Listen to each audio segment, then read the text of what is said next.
tu análisis a fondo. Hoy tenemos sobre la mesa una guía, bueno, casi un tratado de inversión y fiscalidad. Casi, casi.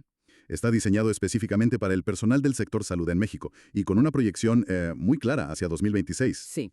El objetivo es trazar una ruta para maximizar el patrimonio después de impuestos y sobre todo para evitar lo que las propias fuentes llaman iatrogenia fiscal. Un término muy apropiado, la verdad. Totalmente. Y una aclaración crucial antes de empezar. Toda la información que vamos a comentar se aplica solo a la fiscalidad de México. Y todas las cantidades son en pesos mexicanos. Es que es un tema fundamental. Porque, a ver, la salud financiera es tan vital como la salud física. Para los profesionales médicos que se dedican a cuidar de otros, entender su propia fisiología fiscal, por así decirlo, es el primer paso, el diagnóstico inicial antes de recetar cualquier tratamiento de inversión. Me encanta ese término, fisiología fiscal. Vale, pues vamos a desglosar esto. Antes de hablar de rendimientos, de porcentajes, hay que entender el punto de partida. Exacto. Y según las fuentes, ese punto de partida es el régimen fiscal de cada persona. Supongo que no es lo mismo ser un residente en un hospital que un especialista con su consulta privada. En absoluto. La guía lo divide en 3 perfiles principales. El primero, y quizás el más común, es el asalariado. Vale. Piensa en el residente, en el personal de base del IMSS del ISSSTE. La mecánica aquí es relativamente sencilla. El hospital les retiene el impuesto sobre la renta, el ISR, directamente de la nómina. O sea que ellos casi ni se enteran de los impuestos, ¿no? Simplemente reciben su sueldo neto y ya está. Exacto. La gestión para ellos es mínima en el día a día. Su capacidad para deducir gastos es bastante limitada y se concentra en la declaración anual. Ahí es donde pueden meter gastos médicos, colegiaturas. Eso es. O aportaciones a su plan de retiro. Pero su margen de maniobra fiscal, la verdad, es reducido. De acuerdo, ese es el primer perfil. ¿Cuál es el segundo? El segundo es la persona física con actividad empresarial y profesional, que, para abreviar, se conoce como PFAEP. PFAEP. Este sería el especialista privado, ¿no? El arquetipo, sí. El cardiólogo, el dermatólogo, el cirujano con su propia consulta, que emite recibos de honorarios. Y de aquí imagino que la cosa se complica bastante. Aquí la fisiología es mucho, mucho más compleja. Sus ingresos son acumulables, es decir, todo lo que ganan se suma. Consultas, cirugías, todo. Todo. A ese total se le restan los gastos deducibles de su actividad, el alquiler del consultorio, el sueldo de la secretaria, material. Y sobre el beneficio pagan un impuesto que es progresivo.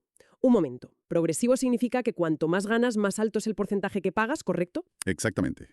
La tasa puede ir subiendo. Y subida hasta un máximo del 35%. Un 35%. Sí. Y aquí hay un punto clave.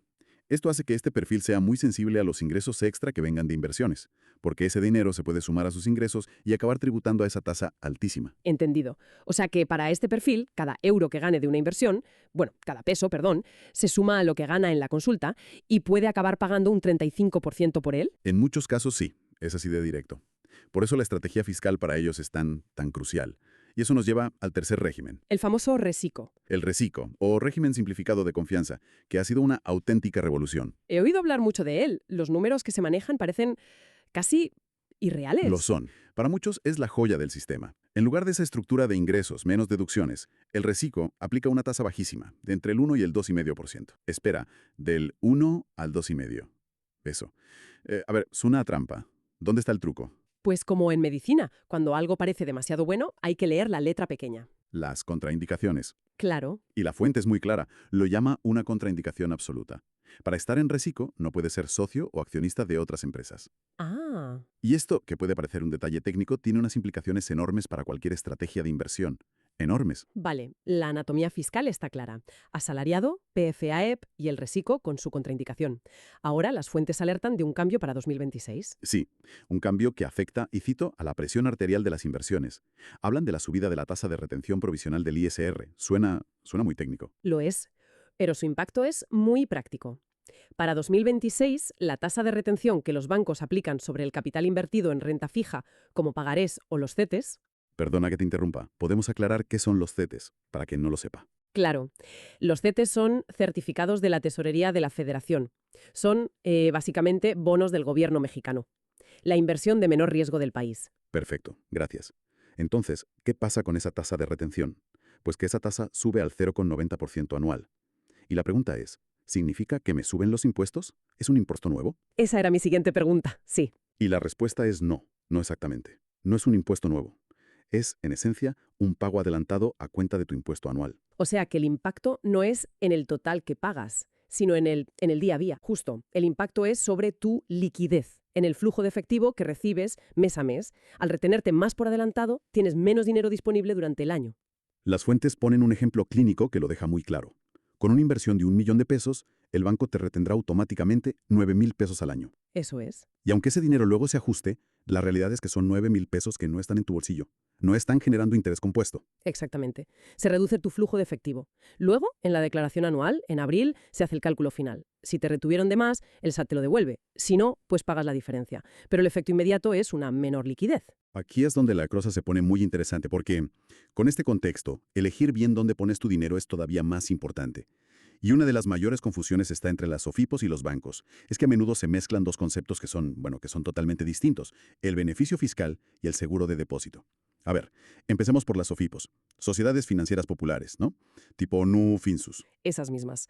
Su principal atractivo es un beneficio fiscal muy potente. ¿En qué consiste? La ley del ISR establece una exención total de impuestos para los saldos promedio menores a 5 UMAs anuales. Vale, otra sigla. ¿Qué es una UMA?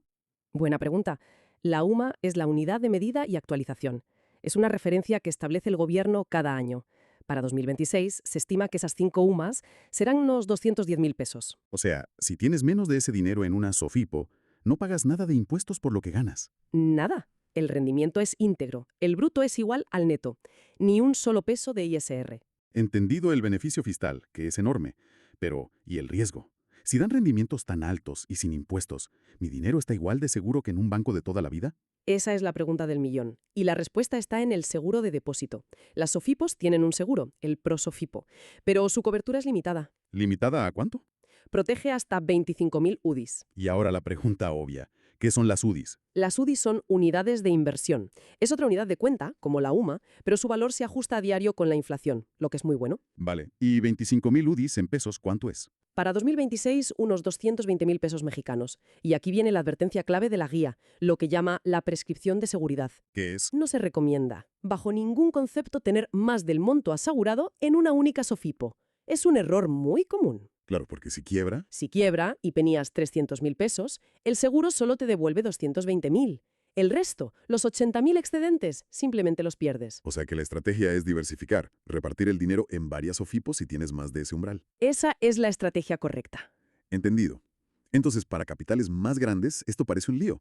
¿Cuál es la alternativa? Ahí entran los bancos, supongo. Exacto, bancos y neobancos. Y aquí la gran diferencia, la que lo cambia todo, es la seguridad. El seguro que protege los depósitos en los bancos es el IPAB. El Instituto para la Protección al Ahorro Bancario, ese. Y su cobertura es... Bueno, es muchísimo mayor, hasta 400.000 UDIs. 400.000. Si 25.000 UDIs eran 220.000 pesos, 400.000 es... Aproximadamente 3,4 millones de pesos mexicanos. La diferencia es abismal. Totalmente. El veredicto de las fuentes es claro. Para capitales grandes, invertir en un banco que ahora ofrece tasas competitivas es significativamente más seguro. Puedes tener 3 millones en un banco con la tranquilidad de que, si algo pasa, el IPAB te cubre. Vale, esto cubre la renta fija, la parte segura. Pero muchos querrán más crecimiento y mirarán a la bolsa. Y aquí un mal diagnóstico fiscal puede llevar a un desastre. Es una interacción medicamentosa en toda regla. Una combinación peligrosa. Para los asalariados y los PCFAEP, la bolsa es una gran opción. Tienen luz verde. ¿Por qué? Porque tienen una ventaja fiscal enorme. La ganancia por la venta de acciones tributa a una tasa fija y preferencial del 10%. Solo un 10%. Solo un 10%. Un regalo, sobre todo si recuerdas que el PIFA puede pagar hasta el 35% por sus honorarios. Claro, la diferencia es tremenda. Pero para el reciclo, el panorama es muy distinto. Las fuentes usan la palabra peligro en mayúsculas, porque es un auténtico campo de minas. El reciclo es el paciente delicado aquí. La prohibición que mencionamos al principio es la clave. Al comprar una sola acción te conviertes legalmente en accionista, y eso es incompatible con el régimen. Totalmente incompatible. El SAT cruza datos y te puede expulsar del régimen de forma retroactiva. La guía relata un caso clínico que es tremendo, el del doctor Carlos. Sí, es un ejemplo perfecto y real del riesgo. Un cirujano en Resico que se está ahorrando una cantidad enorme de impuestos gracias a esa tasa del 2,5%. Por probar, o por desconocimiento, abre una cuenta en un broker y compra unas pocas acciones. Y la empresa reparte dividendos. Exacto. Y recibe en su cuenta 50 pesos. 50 pesos. Prácticamente nada. 50.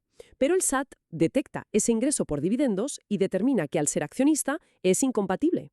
Lo expulsa del Resico con efectos retroactivos al 1 de enero. No puede ser. y tiene que recalcular todos los impuestos de ese año como si hubiera sido PFAEP, con una tasa del 30% o más. Acaba debiendo a Hacienda cientos de miles de pesos. Es increíble. Pensar que toda tu planificación fiscal de un año se puede ir al traste por 50 pesos es para no dormir. Totalmente. Demuestra que en fiscalidad, como en cirugía, los pequeños detalles importan. Entonces, ¿una persona en reciclo está condenada a no poder invertir en bolsa? No, no está condenada, pero tiene que hacerlo por la vía correcta. Existe lo que las fuentes llaman un bypass legal. ¿Una solución? Sí. La forma de hacerlo es a través de vehículos como los planes personales de retiro, los PPR, o ciertos seguros de inversión. ¿Y por qué esto sí está permitido? ¿Cómo funciona ese bypass? Funciona porque en estos casos la propietaria legal de las acciones no es la persona, sino la aseguradora. El profesional médico es solo el beneficiario del contrato. Ah, claro. Legalmente no es el dueño de las acciones. Exacto. Por tanto, no incumple la regla de reciclo. Es 100% compatible y le permite acceder a los mercados sin poner en riesgo su valiosísimo régimen. De acuerdo. Creo que el mapa de riesgos y oportunidades está quedando muy claro. Pongámoslo todo junto. Si yo fuera un profesional de la salud, ¿cuál sería la receta final? A ver, la guía ofrece un resumen muy directo. Para el médico en reciclo, la prioridad absoluta es proteger el régimen. Su mayor activo es esa tasa tan baja. Entonces, su receta es usar CETES, usar SOFIPOS diversificando sin superar jamás el límite del seguro. Y para la bolsa, exclusivamente el bypass de los PPR. Clarísimo. Ahora, para el especialista PFAE, el de la consulta privada y la tasa de impuestos más alta, su prioridad es justo la contraria. Buscar agresivamente cómo deducir y diferir impuestos. Para este perfil, maximizar su PPR deducible es, según las fuentes, obligatorio. Es su mejor herramienta. La más potente. Además, debe aprovechar esa tasa del 10% en bolsa para las ganancias de capital y, por supuesto, usar las SOFIPOS para tener una parte de sus ahorros generando rendimientos libres de su alta tasa impositiva. Y finalmente, el profesional asalariado, el de base del hospital. Para este perfil, la prioridad es complementar su futura pensión. La estrategia es muy similar a la del PFAEP. Su herramienta más fuerte para obtener devoluciones de impuestos es maximizar las deducciones personales, con el PPR a la cabeza. Y en cuanto a inversiones, tiene libertad total, ¿no? Libertad total. Puede combinar todos los instrumentos sin las peligrosas restricciones del reciclo. Perfecto, creo que el mapa ha quedado muy claro. Si tuviéramos que destilar todo este análisis en 3 puntos clave para 2026, ¿cuáles serían? Yo diría que son 3 alertas. Primero, la liquidez. Hay que prepararse para esa mayor retención del 0,9% en renta fija. Menos dinero cada mes. Eso es. Segundo, la seguridad. La regla de oro es diversificar en SOFIPO sin superar el seguro y usar bancos para capitales más grandes. Y tercero, y quizás el más importante, el riesgo de régimen. Si se está en reciclo, evitará a toda costa la compra directa de acciones. Y para terminar, las fuentes dejan en el aire una reflexión final, una especie de invitación a un autodiagnóstico. Sí, plantean una pregunta muy interesante. ¿Cómo se vería una simulación numérica con una inversión de 1 millón de pesos bajo el régimen PFF frente al reciclo? Hacer los números. Hacer ese ejercicio y ver la diferencia en dinero real, en pesos contantes y sonantes, podría ser el diagnóstico más revelador de todos. Sin duda, ver los números suele ser el mejor argumento. Antes de despedirnos, es importante recordar que toda la información que hemos presentado es con fines educativos y no constituye una recomendación de inversión. Ni asesoría fiscal. Siempre hay que consultar con profesionales. Exacto. Y, por supuesto, para quienes quieran seguir profundizando, la conversación continúa. Así es. Pueden seguir las cuentas en redes sociales. En X la cuenta es @inversparamédicos y en Instagram @inversionesparamédicos. También invitamos a todo el mundo a suscribirse al canal de YouTube Inversiones para Médicos, a darle a me gusta, activar las notificaciones y, muy importante, dejar en los comentarios qué otros temas les gustaría que abordáramos. Su participación es lo que nos guía.